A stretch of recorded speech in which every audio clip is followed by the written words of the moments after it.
த wire இணையதளத்தில் வெளிவந்துள்ள செய்தியில், மோடி ஆட்சியை வீழ்த்த எதிர்க்கட்சிகள் இந்தியா கூட்டணியை உருவாக்கி உறுதியான போராட்டத்தை நடத்தி வருவதாகவும், மோடி அரசுக்கு இதை எதிர்கொள்வது சவாலான போராட்டமாக இருக்கும் நிலையில் இந்திய குடிமைச் சமூகம் அதைவிட ஒரு சவாலாக உருவாகியுள்ளதாகவும் பிரபல பொருளாதார நிபுணர் பரக்கல பிரபாகர் கூறியுள்ளதாக தெரிவிக்கப்பட்டுள்ளது. மோடி ஆட்சியை வீழ்த்த இவர்களது முயற்சி பெரும் பலனை கொடுக்கும். மோடியை வீழ்த்த போராடி வரும் எதிர்க்கட்சிகளின் கூட்டணி இந்த குடிமை சமூகத்தின் உதவியில் நல்ல பலனை அடைய உள்ளன என்று கூறியுள்ளார். தற்போது நடந்து வரும் பாஜக ஆட்சியில் ஒரு பெரிய ஆபத்து உள்ளது. அது என்னவென்றால், பாஜக ஆட்சி தோற்கடிக்கப்படும் போது அமைதியாக ஆட்சியை விட்டு வெளியேற வாய்ப்பில்லை. இப்போதே தனது தோல்வியை தடுப்பதற்கான அனைத்தையும் செய்து வருவதை பார்த்து வருவதாக விமர்சித்துள்ளார். ஆட்சி பறிப்போவதில் அவர்களுக்கு என்ன பயம்? பதவி இல்லை என்றால்தான் என்ன? இவற்றையெல்லாம் யோசிக்கும் முன் தோல்வியை தடுக்க பாஜக இதுவரை மேற்கொண்ட சூழ்ச்சிகளை நினைவுபடுத்திக் கொள்ள வேண்டும் என்று அவர் கேட்டுக்கொண்டுள்ளார். தலைமை தேர்தல் ஆணையரை தேர்வு செய்யும் குழுவிலிருந்து உச்சநீதிமன்ற நீதிபதியை நீக்கி இந்திய ஜனநாயகத்தை உறுதி செய்யும் ஒரு முறையில் இருந்து உச்சநீதிமன்றத்தின் பங்கை இல்லாமல் செய்துள்ளது பாஜக என்று விமர்சித்துள்ள அவர், ஆளும் கட்சியால் நியமிக்கப்பட்ட தேர்தல் ஆணையர்கள் பாஜகவை தோல்வியடைய விடுவார்களா என்பதே சந்தேகமாக உள்ளது. ஏனெனில் தேர்தல் ஆணையத்தின் நடுநிலைத்தன்மை கேள்விக்குறியாக வருவது கவலைக்குரிய விஷயம் என்று கூறியுள்ளார். தேர்தல் ஆணையத்தால் அறிவிக்கப்பட்டுள்ள பகுத்தறிவற்ற தேவையில்லாத நீண்ட தேர்தல் அட்டவணை கூட ஆளும் கட்சிக்கு சாதகமாகவும் அதன் விருப்பத்தை நிறைவேற்றுவதாகவும் அமைந்தது என்பதை சுட்டிக்காட்டியுள்ள அவர், பிரதமரும் அவரது கட்சித் தலைவர்களும் தேர்தல் நடத்தை விதிமுறைகளை வெளிப்படையாகவே மீறும்போது அவர்கள் மீது தேர்தல் ஆணையம் காட்டுகிற கனிவு தேர்தல் ஆணையத்தின் நடுநிலைமையை மேலும் சந்தேகத்துக்கு உரியதாக ஆக்குவதாக பரக்கல பிரபாகர் விமர்சித்துள்ளார். பாஜக அரசு தனது முதன்மை போட்டியாளரான காங்கிரஸ் கட்சியின் வங்கிக் கணக்குகளை முடக்கியது.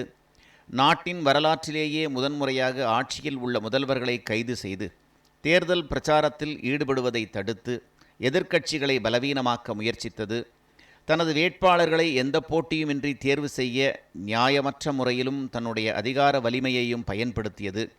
சிறிய மற்றும் சுயேட்சை வேட்பாளர்களை வாபஸ் பெற மிரட்டல்கள், சில இடங்களில் அவர்கள் வேட்புமனு தாக்கல் செய்யக்கூட அனுமதிக்கப்படவில்லை. பாஜகவுக்கு எதிராக வாக்களிப்பார்கள் என்ற நிலையில் பல இடங்களில் மக்கள் வாக்களிக்க விடாமல் தடுக்கப்பட்டனர் என்ற செய்திகளும் வெளிவந்ததை அவர் சுட்டிக்காட்டியுள்ளார். தேர்தல் நெருங்கிய போது அரசு மேடைகளிலேயே மீண்டும் ஆட்சிக்கு வருவேன் என அறிவிப்பு செய்த பிரதமர், நாடாளுமன்றத்தில் உரையாற்றும் போது கூட மீண்டும் ஆட்சிக்கு வருவேன், தமது கட்சி 400 இடங்களில் வெற்றி பெறும் என பிரகடனப்படுத்தி கொண்டிருந்தார். தனது மோசமான ஆட்சி மீதான வெறுப்பில் மக்கள் கோபம் கொண்டிருப்பதையும் தனது தோல்வியையும் மூடி மறைக்க என்னவெல்லாம் செய்ய முடியுமோ அனைத்தையும் பிரதமர் செய்தார் என்றும் அவர் குற்றம் சாட்டியுள்ளார். தேர்தல் பத்திர ஊழல், தேர்தல் பத்திரங்கள் மூலம் பாஜக கார்ப்பரேட் நிறுவனங்களிடமிருந்து வாங்கிய பண விவரங்கள் பொதுவெளியில் வருவதை தடுக்க ஆட்சியாளர்கள், அரசு அதிகாரிகள் எப்படி தீவிர முயற்சி செய்தார்கள் என்பதை பார்த்தோம். இந்திய தேர்தல் ஆணையத்திற்கும் பாரத ஸ்டேட் வங்கிக்கும் உச்சநீதிமன்றம் அழுத்தம் கொடுத்துதான் தேர்தல் பத்திர விவரங்களே வெளியே வந்துள்ளன. அதன் பிறகுதான் அது சார்ந்த ஊழல் விவரங்கள் விரிவாக வெளிவந்துள்ளன. இத்தகைய சூழலில் பாஜக தோற்கும் போது புதிதாக அமையும் அரசு இந்த ஊழல் குறித்தான விசாரணைகளை தீவிரப்படுத்தும் என குறிப்பிட்டுள்ளார். மோடி அரசால் மறைத்து வைக்கப்பட்டுள்ள PM கேர்ஸ் நிதி குறித்த விவரங்கள் அனைத்தும் வெளிக்கொண்டு வரப்படும். ரஃபேல் ஊழல் விவகாரம் விசாரிக்கப்படும். பெகாசஸ் மென்பொருள் பயன்படுத்தியது குறித்தான விசாரணை துவங்கும். இவற்றையெல்லாம் புதிதாக அமையும் அரசு கையில் எடுக்கும் என்ற அச்சம் தற்போதைய ஆளும் பாஜகவிற்கு உள்ளது என்றும் அவர் கூறியுள்ளார். புதிய அரசு பாஜகவின் இந்துத்வா கார்ப்பரேட் கூட்டாக உள்ள கூட்டுக்களவாணி முதலாளித்துவத்தையும் அம்பலப்படுத்த துவங்கலாம். புலனாய்வு பத்திரிகையாளர்களால் சமீபத்தில் வெளியிடப்பட்ட செய்தி ஒன்று கடந்த 10 ஆண்டுகளில் பாஜக நன்கொடையாக பெற்றதாக கூறும் தொகைக்கும் அவர்கள் செலவு செய்ததற்கும் 60,000 கோடி இடைவெளி உள்ளது என அதிர்ச்சி தகவலை வெளியிட்டுள்ளன. தற்போதைய ஆட்சியில் அரசு முகமைகள் இது குறித்து எந்த விசாரணையும் செய்யவில்லை என்றும் அவர் குற்றம் சாட்டியுள்ளார். மக்களிடையே மோசமாக அம்பலப்படுத்தும் போது மக்களிடையே மரியாதையை இழந்து வெறுப்பை சம்பாதித்து எதிர்காலத்தில் மீண்டும் ஆட்சியை கைப்பற்றுவதற்கான சமூக சூழல் இல்லாமல் போகலாம்.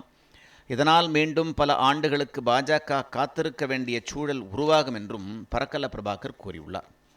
மோடி மற்றும் அமித்ஷா செய்துள்ள ஜனநாயக விரோத அக்கிரமங்கள் அம்பலப்பட்டு ஹிந்துத்துவா சக்திகளுக்கு சேதம் உருவாகிறது.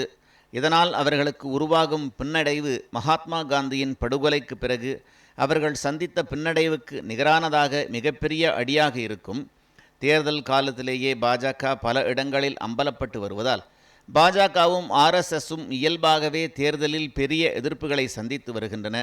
இது குறித்த கவலை அவர்களுக்கு ஏற்கனவே உருவாகியுள்ளது.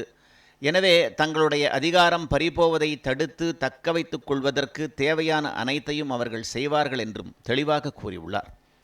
ஆட்சி அதிகாரத்தில் இருக்கும் போதே தங்கள் ஆட்சியை தக்க வைத்துக் கொள்வதற்காக தேர்தலில் முறைகேடுகளை செய்வதற்கு எல்லா வாய்ப்புகளையும் பாஜகவினர் பயன்படுத்துவார்கள். இதற்கு முன்பு நடந்த தேர்தல்கள் போல இந்த தேர்தலும் ஜூன் 1 வாக்குப்பதிவு முடிந்து ஜூன் 4 அன்று முடிவுகள் அறிவிக்கப்பட்டுவிடும் என நாம் உறுதியாக கூற முடியாது.